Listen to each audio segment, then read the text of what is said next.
예, 안녕하세요. 저는 85년생 박승현입니다.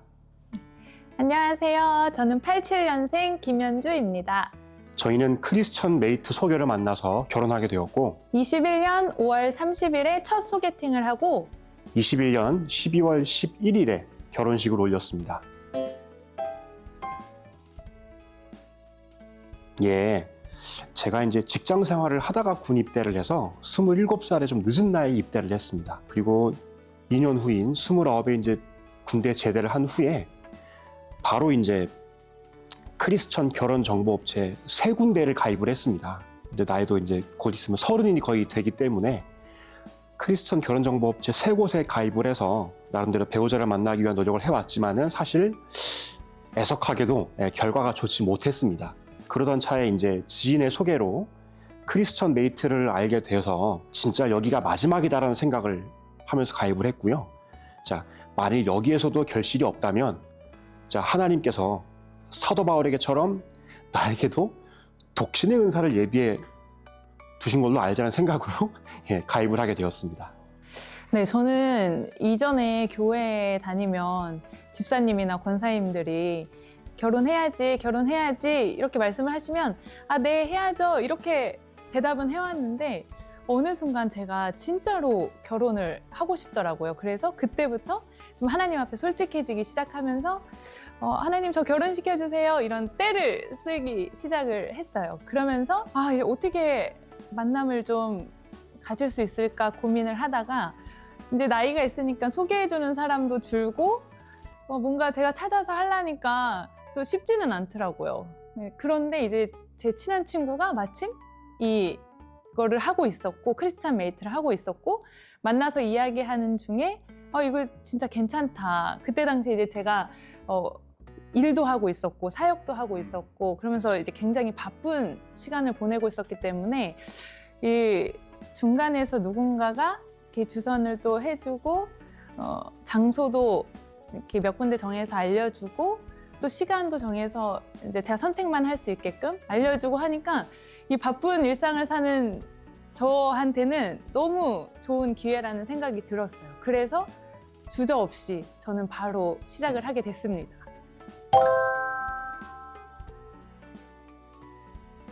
예, 딱 처음에 만나 뵀을 때, 아, 그래도 동탄까지 내려온 보람이 있구나 하고 생각이 들었습니다. 그래서 첫 만남 자리에서 바로 제가 다음 만남 약속을 제안을 했었고요. 다행히도 이제 아내가 호응을 해 줬습니다.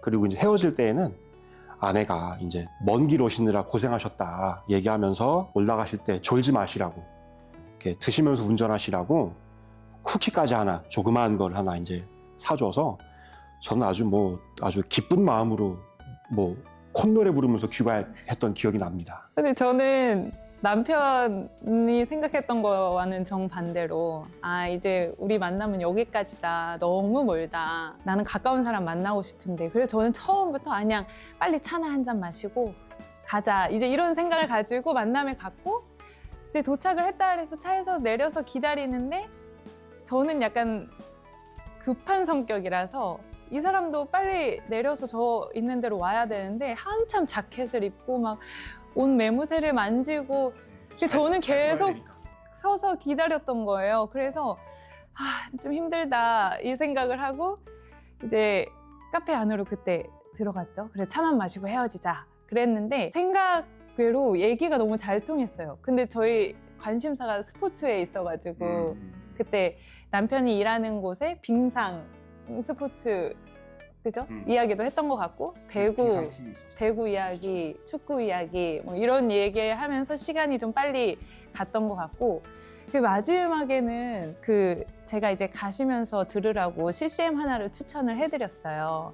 근데 남편도 저한테 들어보라고 하면서 CCM을 하나 추천을 해줬는데 제가 너무너무 빠져있던 그 CCM 가수분의 찬양이었던 거예요. 근데 나무엔 맞아요. 제가 추천을 해줬던 찬양은 나무엔님의 찬양이 아니었는데 남편은 오히려 저한테 추천해준 곡이 나무엔님의 찬양이어가지고 제가 찬양 취향이 참 비슷하네요 하면서 그때 깜짝 놀랐었죠. 근데 깜짝 놀랐지만 여기까지다. 더 이상 너무 멀다. 그래서 쿠키를 주면서 저는 그냥 조심히 가셔라 했는데 남편은 그걸 이제 그린라이트로 받아들여서 그쵸. 네. 그랬던 기억이 있습니다. 아내가 이제 고교 졸업을 하자마자 사회생활을 바로 시작을 했습니다. 그 후에 이제 대전에 있는 침례신학대학에 진학을 했는데, 그래서 대학생활 과정에서 이제 하나님께서 그 어떤 교직에 대한 또 마음을 주셔서 교직을 공부하게 하셔서 졸업 후에 또 임용고시에 합격해서 이제 교사가 되었는데요. 그래서 대학 재학 시절에는 주중에는 이제 학교가 있는 대전에서 생활을 하다가 주말에는 이제 본가인 오산으로 올라와서 전도사로 사역을 했었다고 하더라고요. 그리고 이제 임용고시를 준비하는 중에서도 사역을 내려놓지 않고 수험 공부와 전도사 사역을 병행했다는 얘기를 듣고 참 대단하다는 생각이 들더라고요. 네, 저는 남편이랑 이야기를 할 때 제가 중요하게 생각하는 부분이 있었어요.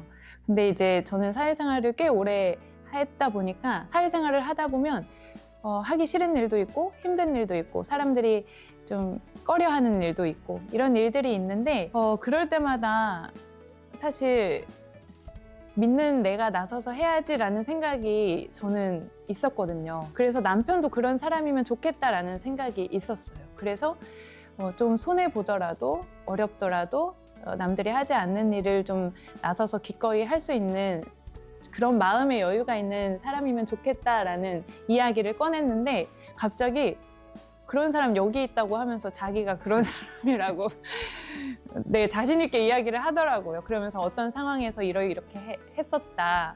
근데 이야기를 들어보니까 제가 이야기했던 부분하고 딱 맞는 거예요. 그래서 이제 그거에 마음이 좀 갔었고 두 번째는 사실 저는 결혼을 하면 이 재정적인 부분이 되게 크게 작용을 할 거라고 생각을 해서 재정을 어떻게 사용하는지가 궁금했어요. 근데 이제 이야기를 하는 중에 부재 사역을 너무 잘 하고 있더라고요.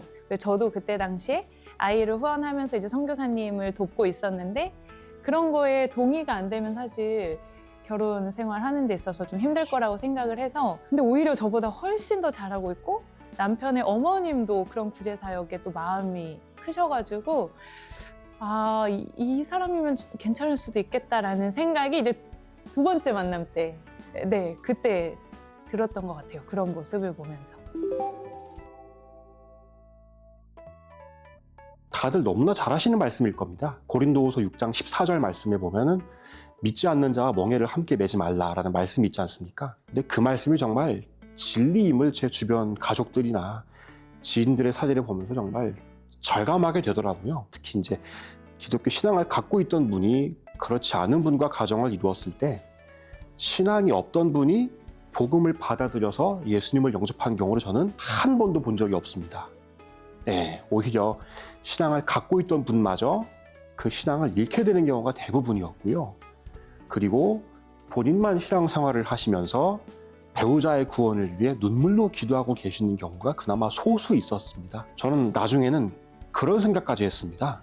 같은 기독교 신앙을 공유하는 배우자를 만나지 않을 바에야 차라리 좀 극단적인 얘기일 수도 있지만 결혼을 안 하는 것이 낫지 않겠는가 하는 생각까지도 하게 되더라고요. 저는 엄마 아빠의 신앙이 다르셨어요. 그러니까 아빠는 어쨌든 예수님을 믿고 돌아가시기는 했지만 그 핍박이 너무너무 심했어요. 그래서 어려서부터 믿지 않는 사람이랑 결혼하는 것 자체는 아예 꿈도 꾸지 못했고 믿지 않는 사람이랑 결혼을 했을 때 저희 아빠는 근데 물론 좀 극단적인 경우기는 한데 믿지 않는 사람이랑 결혼을 했을 때 그 신앙을 지켜나가는 것과 그 신앙을 지키기 위해서 드리는 힘과 에너지와 시간과 이런 것들이 너무너무 힘들다라는 거를 엄마 통해서 그거를 배웠기 때문에 그래서 저는 무조건 신앙 있는 사람이랑 결혼을 해야 되겠다. 그리고 저는 어쨌든 하나님이 우리를 창조하셨는데 그분 안에 있을 때 가장 기쁘고 행복한 삶을 살 수 있다는 걸 알고 있거든요. 그래서 이 기쁨을 함께 누릴 사람이 필요한데 신앙이 없으면 그거를 누리기가 힘들다고 생각을 했어요. 그래서 그냥 자연스럽게 꼭 신앙 있는 사람과 결혼을 해야 되겠다 이렇게 결심을 했던 것 같아요. 예, 앞서서 제가 이제 다른 타 결혼정보, 크리스천 결혼정보 업체를 한 3곳 정도 가입을 했다고 말씀드렸지 않습니까? 그 다른 회사와 우리 크리스천 메이트가 차별화되었던 부분이 2가지가 있었습니다. 하나는 우리 크메 커플 매니저 분들께서 연배가 모두 저보다 아래이시거나 혹은 비슷한 자매분들이셔서 어떤 소개를 받게 되는 상대 자매분들이 어떤 걸 원하시는지, 어떤 걸 바라시는지 그런 니즈를 너무나 잘 알고 계시다는 점이 큰 도움이 됐습니다. 저는 연애세포가 많지 않고 좀 많이 둔감한 편이기 때문에 그 부분이 참 정말 도움이 많이 되었었고요. 타 업체 같은 경우에는 그 매니저분들의 연령대가 굉장히 높았었습니다. 그리고 심지어 저희 어머니 뻘 되시는 매니저분께서 아까도 얘기가 나왔었지만은 저는 어르신들께는 제가 잘 먹히는 스타일이기 때문에 그분들이 이거 정말 괜찮은 형제다 라고 생각을 해서 상대 자매에게 소개를 시켜주시지만 결국은 이렇게 잘 안 됐었죠. 예. 그리고 다른 하나는 이제 만남이 성사된 직후에 우리 매니저분들께서 적극적으로 개입을 해주셔서 첫 만남 일정과 시간, 심지어 장소까지도 정해주신다는 점이 참 좋았습니다. 특히 이제 이 자매분들께서 정말 괜찮아 하실 만한 첫 만남 장소를 정한다는 게 이게 굉장히 부담이 사실 은근히 되는 경우가 많더라고요. 어찌 보면 그 자매분의 저에 대한 첫 인상까지도 결정을 할 수 있는 부분이기 때문에 이런 장소까지 정해주시는 것이 정말 큰 도움이 됐습니다. 저도 이거 시작한다고 했을 때 사실 저는 남편은 그 결혼정보회사를 한 3군데 이상 했다고 했지만 저는 처음이었거든요. 그래서 이 시스템도 잘 몰랐고 어떻게 진행되는지도 몰랐는데 이제 인터뷰를 해야 된다고 하면서 연락이 왔고 원래 이제 만나서도 인터뷰를 하시더라고요. 근데 이제 그때 코로나 때문에 전화로 했었는데 엄청 꼼꼼하게 한 1시간 가까이 했던 것 같아요. 그러면서 물어봐 주시고 또 어떤 배우자를 원하는지에 대해서 그 배우자가 어떤 조건이면 좋겠는지에 대해서 진짜 세세하게 물어봐 주셔서 여기 제대로 된 데가 맞구나 이제 그런 생각을 하면서 신뢰가 갔고 사실 제가 막 소개팅 했을 때 이단이신 분들도 만났어가지고 정말 크리스찬을 신뢰할 수 있는 곳에서 만날 수 있다는 것 자체가 좀 저한테는 안정적이게 느껴졌던 것 같아요.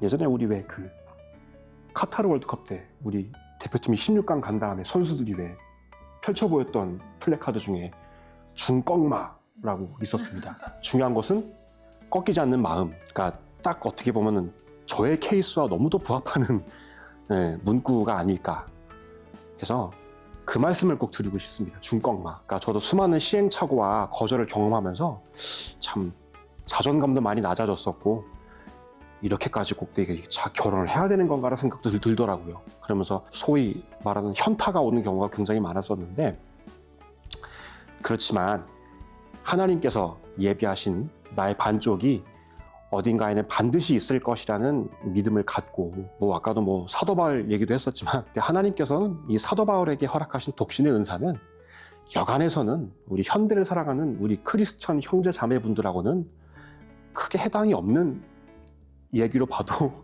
무방할 듯 싶습니다. 그렇게 독신의 은사를 아무에게나 그렇게 예비하신 게 아니기 때문에 계속 두드리다 보면 하나님의 때에 하나님이 예비하신 배우자를 꼭 만나실 수 있을 겁니다.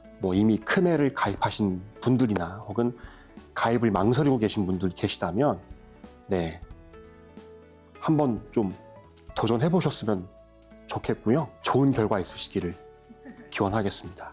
사실 이 크메를 제가 저희 친오빠도 가입을 했거든요. 그리고 제가 이거 추천을 굉장히 많이 하고 있어요. 왜냐면 제가 너무 좋은 남편을 만났기 때문에 제 주변의 친구들 그리고 이제 결혼을 앞두고 그러니까 못하고 있는 사람들 그 사람들에게 추천을 굉장히 많이 하고 있는데 때로는 호감을 표시를 했는데 거절이 될 수도 있잖아요. 근데 그 거절받는 상황에서 사실 자존감이 낮아지기도 하고 상처받기도 하고 그래요. 근데 너무 그러지 않아도 될 것 같아요. 그죠? 하나님이 예비해 두신 사람이 있다고 하잖아요. 정말로 저도 그냥 맨날 들어와서 아 그런가 보다 했는데 제가 만나고 나니까 하나님께서 예비한 사람이 분명히 있더라고요. 이렇게 프로필 읽어보실 때 이렇게 기도하는 마음으로 읽어보시면서 꼭 내 이상형이 아니더라도 호감을 한번 표시해보시고 사람 대 사람으로 만나서 대화 나눠보고 그러면 더 좋은 결실이 많이 있지 않을까 이런 생각이 듭니다. 네.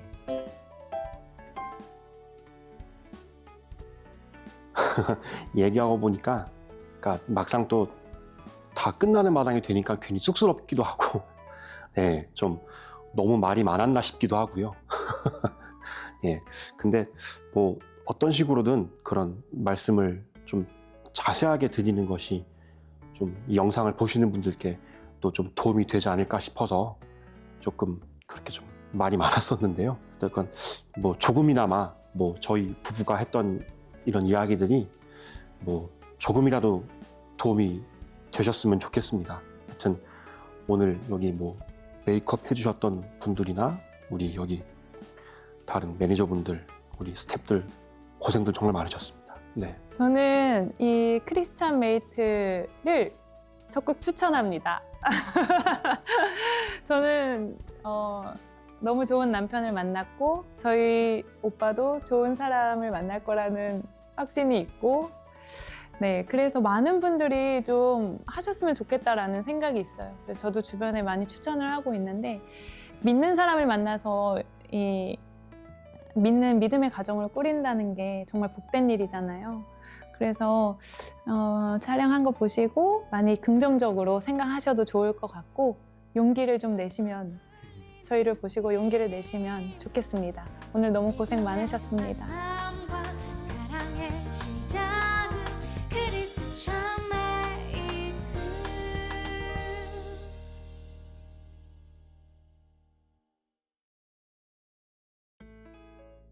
주일 아침에 우리가 가끔 가다가 아주 가끔이지만 이렇게 조금 마음 상하는 일이 서로 있을 때가 있거든요. 근데 그럴 때 예배 드리러 가면서도 사실 마음이 좋지가 않는데 남편은 항상 손을 잡고 올라가줘요. 그러니까 화가 났던 안 났던 그거에 너무 제가 고마운 마음에 화도 풀리고 이제 예배 드리고 내려오면서 또 기분 좋게 내려오게 되고 다행히 그 손을 뿌리치진 않더라고요. 네. 좋으니까요. 와 그냥 내지 않고 잡혀주더라고요. 네, 고마운 마음이 사실 너무 커가지고